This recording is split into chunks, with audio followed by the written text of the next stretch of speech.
नमस्कार, मैं हूं रंजीत झा। राहुल गांधी मानहानि केस में जिस बात का डर था, आखिरकार गुजरात हाईकोर्ट में वही हुआ। साहिब के फेवरेट रह चुके जज जस्टिस हेमंत प्रक्षक ने राहुल गांधी को अंतरिम राहत देने से इनकार कर दिया है। दोष सिद्धि पर सुनवाई पूरी कर ली, लेकिन अपनी ही बातों से क्या वो पलट गए? पिछली सुनवाई के दौरान उन्होंने जो बातें कही थी, क्या उससे वो पलट गए? क्योंकि उन्होंने सुनवाई पूरी करने के बाद फैसला भी सुरक्षित रख लिया है, और सुरक्षित एक दो दिनों के लिए नहीं, महीने भर के लिए। क्योंकि अब गर्मी छुट्टी के बाद फैसला सुनाए जाने का उन्होंने ऐलान कर दिया है। उस बीच में उन्होंने कहा है कि वो फैसला लिखेंगे। 1 महीना से ऊपर समय लगेगा फैसला को लिख डालने में। 5 मई से ग्रीष्म अवकाश शुरू हो रहे हैं, और ऐसे में जस्टिस हेमंत प्रक्षक ने कहा है कि अब हम इस गर्मी छुट्टी के दौरान हम फैसले लिखने वाले हैं। मानहानि केस का मामला इतना बड़ा हो गया कि फैसला लिखने में जज साहब को महीने भर से भी अधिक का वक्त लगने वाला है। क्या जिस बात को उन्होंने पिछली सुनवाई के दौरान कहा था, उससे वो पलट गए? हम आपको दोनों तथ्यों को दिखाते हैं। साथ ही साथ ठीक वही प्रक्रिया अपनाई जा रही है जो कि गुजरात सेशंस कोर्ट में दिखाई पड़ी थी। जैसे अमित शाह के वकील रह चुके, जो राहुल गांधी केस में गुजरात सेशंस कोर्ट में जज थे, रॉबिन मोगेरा ने, उन्होंने भी राहुल गांधी को सावधान रहने के लिए, एक बड़े नेता हैं, आपकी बातों से जनता के मन में आघात पड़ा है, तमाम ऐसी टिप्पणी बनाकर उन्होंने फैसले जारी कर दिए और राहुल गांधी की दोष सिद्धि पर रोक लगाने से उन्होंने इनकार कर दिया। ठीक इसी तरीके से अब यहां साहिब के फेवरेट रह चुके जस्टिस हेमंत प्रेक्षक ने भी टिप्पणी कर दी। पिछली सुनवाई में भी उन्होंने रॉबिन मोगेरा के ही स्टेटमेंट को दोहरा दिया था। उनकी टिप्पणी जो है काफी महत्वपूर्ण होती है। उस वक्त की टिप्पणी से ही यह आशंका जताई जाने लगी थी कि वो फैसला जब सुनाएंगे तो किस तरीके का निर्णय आ सकता है। लेकिन इस बीच में उन्होंने सुनवाई तो पूरी करवा ली, फैसला सुरक्षित रख लिया, लेकिन तब तक अंतरिम राहत देने से इनकार कर दिया है।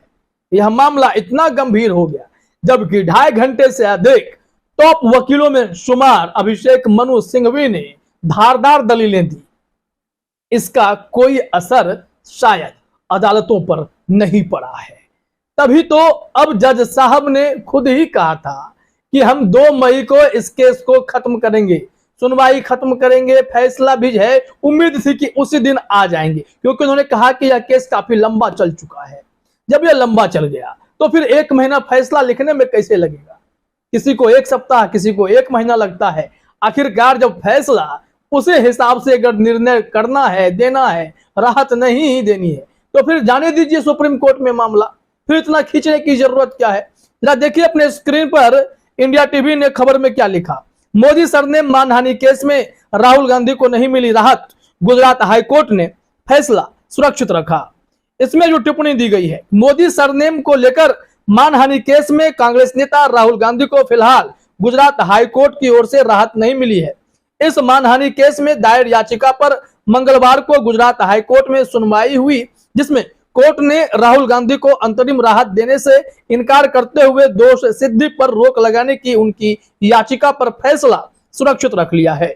कोर्ट ने कहा कि मामले की अंतिम सुनवाई पूरी होने के बाद ही अंतिम फैसला देना उचित होगा। जस्टिस हेमंत प्रक्षक ने कहा कि सुनवाई पूरी होने पर याचिका सुरक्षित रखी गई है और छुट्टी के दौरान कोर्ट इसका फैसला लिखेगा। यानी कोर्ट की तरफ से जो फैसला आएगा वो महीने भर बाद आएगा।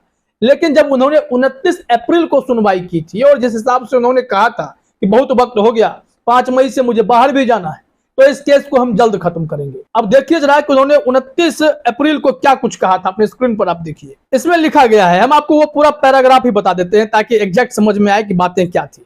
मोदी सरनेम मानहानि केस में कांग्रेस नेता राहुल गांधी की अपील पर गुजरात हाईकोर्ट में सुनवाई हुई। हाईकोर्ट के जस्टिस हेमंत एम प्रक्षक की कोर्ट राहुल गांधी की तरफ से वरिष्ठ वकील अभिषेक मनु सिंघवी ने दलीलें रखी और सजा पर रोक की मांग की।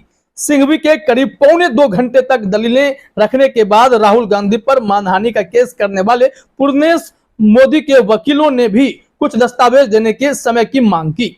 इस पर जस्टिस हेमंत एम प्रक्षक ने कहा, कोर्ट आखिरी सुनवाई करते हुए 2 मई को इस केस को खत्म करेंगे। यहां ध्यान दीजिएगा, 2 मई को आखिरी सुनवाई करते हुए इस केस को खत्म करेंगे। उन्होंने पूर्णेश मोदी के वकीलों को सोमवार की शाम तक अपने दस्तावेज जमा करने के निर्देश दिए। इसके बाद जस्टिस हेमंत एम प्राक्षक ने कहा कि मामले की सुनवाई 2 मई को लंच के बाद 2:30 बजे होगी। कोर्ट में आखिरी दलीलें रखी जाएंगी।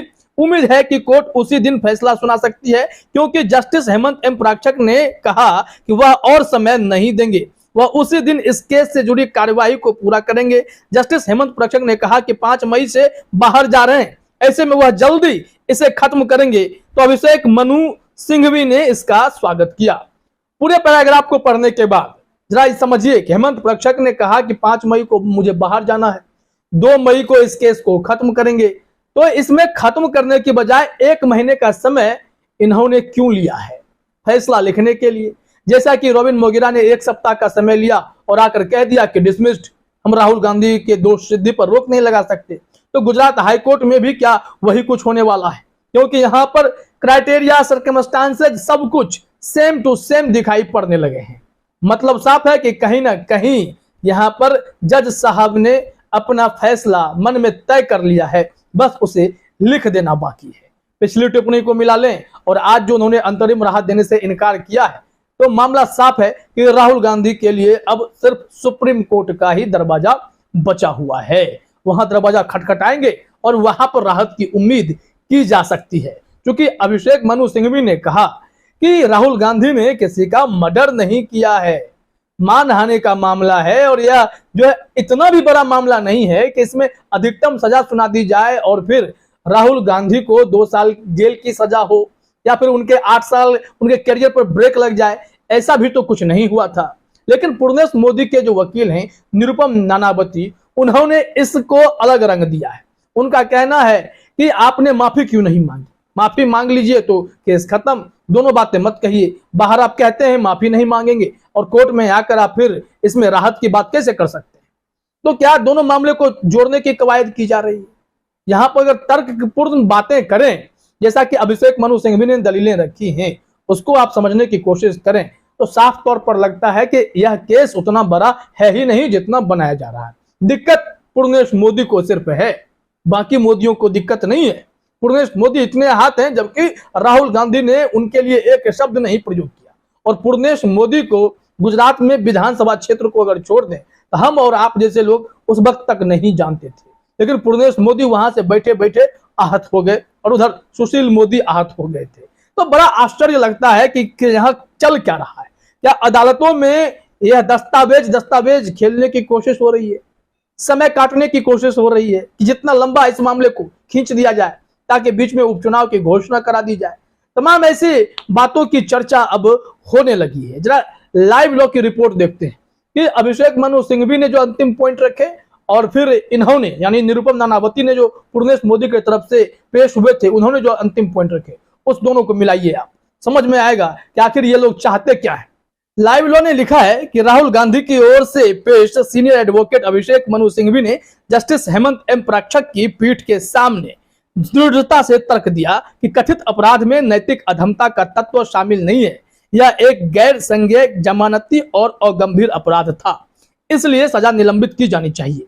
उन्होंने यह भी तर्क दिया कि बहुत अधिक गंभीर अपराधों से संबंधित कई मामलों में न्यायालयों ने दोष सिद्धि पर रोक लगा दी है। सीनियर एडवोकेट अब नानावती आते हैं। इन्होंने तर्क दिया कि गांधी को अदालत या शिकायतकर्ता ने अयोग्य नहीं ठहराया है, बल्कि संसद द्वारा बनाए गए कानून के संचालन से वह अयोग्य हुए हैं और इसलिए वह यह तर्क नहीं दे सकते कि उन्हें असाध्य नुकसान हो रहा है। कैसे नहीं हो रहा?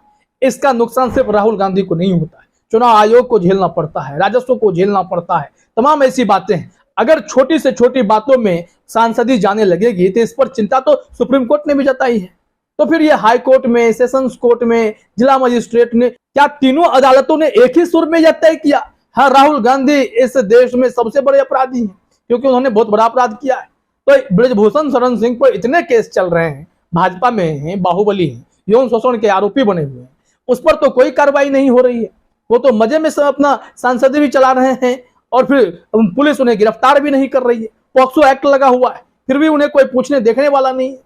लेकिन यहाँ राहुल गांधी के मामले में यह केस खींचता जा रहा है। अब सुप्रीम कोर्ट की बारी होगी, क्योंकि यहाँ पर जो पूरा मामला है बहुत ही अजीब सा दिखाई पड़ने लगा है। ऐसा लग रहा है कि बिल्कुल टारगेट करके इस केस को जितना लंबा खींचा जाए खींच लिया जाए। अब देखिए इस केस को कैसे अलग रंग देने की कोशिश हो रही है। अब राहुल गांधी के लेटेस्ट बयान को कोर्ट में प्रस्तुत कर दिया गया है कि राहुल गांधी के दिमाग में क्या चल रहा है, उनका मूड देखिए।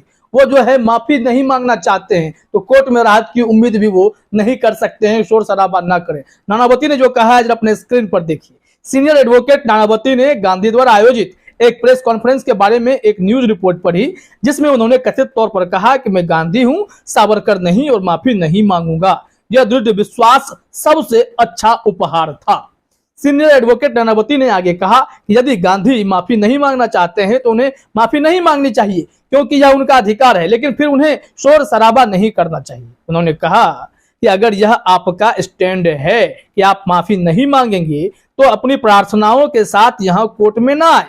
उन्हें क्राई बेबी नहीं होना चाहिए। या तो सार्वजनिक रूप से किए गए अपने स्टैंड पर टिके रहें या कहें कि आपका इरादा कुछ और था। और इन तमाम दलीलों के बाद जस्टिस हेमंत प्रक्षक ने फैसले सुरक्षित रख लिए और कहा कि गर्मी छुट्टी के दौरान हम इस पर फैसला लिखेंगे, लेकिन राहुल गांधी को कोई अंतरिम राहत नहीं दी जाएगी। यानी राहुल गांधी का इंतजार अभी और बढ़ गया है, कोई राहत नहीं दी गई है। मतलब यहाँ पर कुछ भी कार्रवाई राहुल गांधी पर की जा सकती है। गुजरात सेशंस कोर्ट हो या फिर यहाँ पर मामला देख लीजिए, हर तरफ एक ही दिशा में केस बढ़ता जा रहा है। यानी सुप्रीम कोर्ट जब तक राहुल गांधी जाएंगे नहीं तब तक कुछ होगा नहीं, क्योंकि जस्टिस हेमंत प्रक्षक चाहते तो आज ही फैसला सुना भी सकते थे। अगर 5 मई को ग्रीष्मावकाश हो रहा है तो 2 दिन में भी फैसला लिखा जा सकता था, लेकिन अब 1 महीने का समय लिया गया है। 5 मई से 5 जून तक अदालतें गर्मी छुट्टी के दौरान बंद रहेंगी, तो फिर तब तक राहुल गांधी को इंतजार करना ही पड़ेगा। फिलहाल इस वीडियो में इतना ही। आप सभी का हमसे जुड़ने के लिए बहुत बहुत धन्यवाद।